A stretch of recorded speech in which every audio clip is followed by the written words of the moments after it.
लोक जनशक्ति पार्टी का 5 सदस्यों का एक डेलीगेशन आज चुनाव आयोग से हम लोगों ने मुलाकात की, जिसमें मैं, मेरे साथ लोक जनशक्ति पार्टी के राष्ट्रीय प्रधान महासचिव जनाब अब्दुल खालिक साहब, हमारे साथ लोक जनशक्ति पार्टी के राष्ट्रीय हमारे प्रवक्ता, हमारे लीगल एडवाइज़र आदरणीय A.K. वाजपेयी साहब, हमारे साथ बिहार प्रदेश के हमारे प्रदेश अध्यक्ष राजू तिवारी जी, और साथ ही में अल्पसंख्यक प्रकोष्ठ के हमारे राष्ट्रीय अध्यक्ष जनाब आसिम खान साहब। तो ये 5 सदस्यीय डेलीगेशन ने आज कमीशन के सामने अपनी बातों को हम लोगों ने रखा है। उनकी जानकारी में जो बातें ऑलरेडी थीं उसको हम लोगों ने पुनः उनके संज्ञान में दिया है कि 2019 में लोक जनशक्ति पार्टी ने नए राष्ट्रीय अध्यक्ष का चुनाव किया था और पार्टी के राष्ट्रीय कार्यकारिणी द्वारा मुझे ये जिम्मेदारी सौंपी गई थी। तो 2019 में मुझे लोक जनशक्ति पार्टी का राष्ट्रीय अध्यक्ष चुना गया था और लोक जनशक्ति पार्टी के संविधान के अनुसार 5 साल के लिए लोक जनशक्ति पार्टी का राष्ट्रीय अध्यक्ष, हर 5 साल के बाद राष्ट्रीय अध्यक्ष का चुनाव होता है। मुझसे पूर्व लोक जनशक्ति पार्टी के संस्थापक आदरणीय रामविलास पासवान जी पार्टी के राष्ट्रीय अध्यक्ष थे और उनका कार्यकाल 2020 तक था, पर उन्होंने स्वास्थ्य कारणों से और जिस तरीके से केंद्र में वो एक बड़ी जिम्मेदारी निभा रहे थे उसका हवाला देते हुए उन्होंने मध्य में इस्तीफ़ा दिया और उसके बाद एक नए राष्ट्रीय अध्यक्ष का चुनाव हुआ और ये जिम्मेदारी बाकायदा पार्टी के राष्ट्रीय कार्यकारिणी द्वारा मुझे दी गई। आज यही बातें हम लोग कमीशन के समक्ष उनके संज्ञान में हम लोग देने आए कि कुछ लोग हैं ऐसे जिन्हें पार्टी से निलंबित किया गया है, जिसमें पार्टी के 5 सांसद हैं, 2 हमारे प्रदेश अध्यक्ष हैं, 1 हमारे राष्ट्रीय महासचिव हैं और 1 हमारे प्रकोष्ठ के राष्ट्रीय प्रकोष्ठ के मजदूर प्रकोष्ठ के हमारे एक राष्ट्रीय अध्यक्ष हैं। तो ये संख्या लगभग 10 के आसपास की ये संख्या होती है। ये 10 लोग ऐसे हैं जिन्हें पार्टी से पहले ही निलंबित कर दिया जा चुका है। ये लोग एक अलग अपना गुट बनाकर कहीं ना कहीं पार्टी पर और पार्टी के नाम और पार्टी के सिंबल पर दावा करने का ये लोग प्रयास कर रहे हैं, जो दावा अभी तक इन लोगों ने, जो मेरी जानकारी है, संभवतः कोई पेश किया नहीं है। बट हाँ, क्योंकि वो अपने आप को लोक जनशक्ति पार्टी का अध्यक्ष पशुपति कुमार पारस जी कहते हैं, इसीलिए हम लोग के लिए ज़रूरी हुआ कि हम लोग कमीशन के सामने आए और तथ्यों को मजबूती से इनके संज्ञान में दें। इससे पूर्व जब मेरा चुनाव भी हुआ था वो जानकारी भी हम लोगों ने 9 नवंबर 2019 को हम लोगों ने चुनाव आयोग के समक्ष हम लोगों ने रखी थी और पुनः हम लोग उनसे बस यही आग्रह करने आए हैं कि कुछ लोग संभवतः आपके समक्ष आकर लोक जनशक्ति पार्टी के नाम पर, सिंबल पर दावा कर सकते हैं, पर पार्टी का जो संविधान कहता है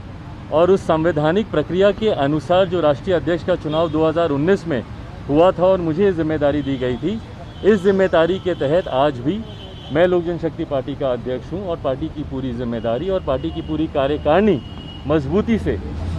हम लोग एक साथ लोक जनशक्ति पार्टी के नाम के तले हमारे चुनाव चिन्ह के साथ हम लोग काम कर रहे हैं। और यदि कोई और इस पे दावा करता है तो कोई भी कार्रवाई करने से पूर्व मैंने आग्रह किया है चुनाव आयोग से कि एक बार पुनः हम लोग को अपना पक्ष रखने का हम लोग को मौका दिया जाए और उसमें जिस भी डॉक्यूमेंटेशन की ज़रूरत पड़ेगी, राष्ट्रीय कार्यकारिणी की बैठकों की ज़रूरत पड़ेगी या आज की तारीख में कितने लोग हमारे साथ हैं उनके एफिडेविट या उनकी फिजिकल प्रेजेंस की जो भी ज़रूरत पड़ेगी, लोक जनशक्ति पार्टी पूरी तरीके से तैयार है। जो भी मांग चुनाव आयोग द्वारा की जाएगी वो तमाम बातें तथ्यों के साथ उनके समक्ष रखी जाएगी। चिंता आज आने से पहले इसलिए इस बात की थी क्योंकि माननीय लोकसभा अध्यक्ष उन्होंने बिना हमारा पक्ष सुने उन्होंने जिस तरीके से फैसला दिया था, ये हमारी चिंता थी। तभी हम लोग चुनाव आयोग के समक्ष आए ताकि हम लोग का पक्ष ज़रूर सुना जाए कोई भी निर्णय, कोई भी फैसला लेने से पहले, क्योंकि माननीय अध्यक्ष लोकसभा उनके पास 5 सांसद गए, जबकि हमारी पार्टी का संविधान स्पष्ट रूप से इस बात को कहता है कि leader of the house and parliament या असेंबली में कौन होगा, इस बात को तय करने की जिम्मेदारी केंद्रीय संसदीय बोर्ड की है। संभवतः यकीनन माननीय अध्यक्ष लोकसभा ओम बिरला जी को इस बात की जानकारी नहीं होगी कि हमारी पार्टी का संविधान किस आधार पर अपने नेता का चुनाव करता है पार्लियामेंट में, और इसीलिए उन्होंने जो निर्णय दिया वो कहीं ना कहीं गलत है और इसीलिए मैंने अध्यक्ष जी से यह आग्रह किया कि पुनः विचार वो अपने निर्णय पे करें। और यही तमाम जानकारी, यही तमाम बातें हम लोग कमीशन के समक्ष रखने आए थे।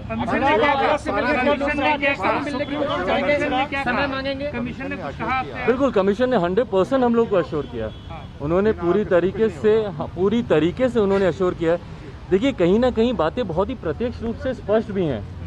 न सिर्फ कमीशन के सामने बल्कि आप सबके सामने। जिस दिन मेरा चुनाव हुआ था उसकी क्या प्रक्रिया रही, कैसे निलंबन हुआ, निलंबन भी मैंने राष्ट्रीय कार्यकारिणी की वर्चुअल बैठक बुलाकर उसी में इन लोगों का निलंबन किया। तो तमाम बातें प्रत्यक्ष रूप से सामने हैं और यकीनन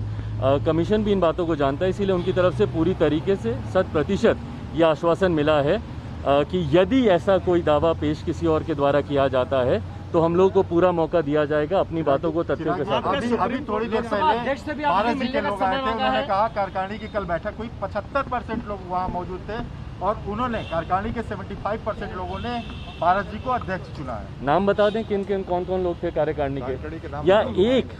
या एक तस्वीर साझा कर देते। कोई भी बैठक ऐसी होती है जिसमें राष्ट्रीय अध्यक्ष का चुनाव होता है, इतनी बड़ी बैठक, तो उसकी एक तस्वीर तो सामने आनी चाहिए कि भाई उसमें कौन कौन लोग थे। पार्टी के सब पुराने ही लोग हैं, सब एक दूसरे को जानते हैं। आप लोगों की भी कई बार हमारी कार्यकारिणी के सदस्यों से मुलाकात हुई होगी, कई प्रदेश अध्यक्षों से हुई होगी, तो सब एक दूसरे को चेहरे से जानते हैं। तो कोई एक तस्वीर तो साझा करते कि बैठक में कौन लोग थे, कितने लोग थे। एक बंद कमरे में इस तरीके से बैठक को बुलाना और बाहर आकर सिर्फ दावा पेश कर देना, मैं उनसे आग्रह करूंगा कि भाई कार्यकारिणी में कौन कौन सदस्य थे उनके नाम को साझा करें, बताएं।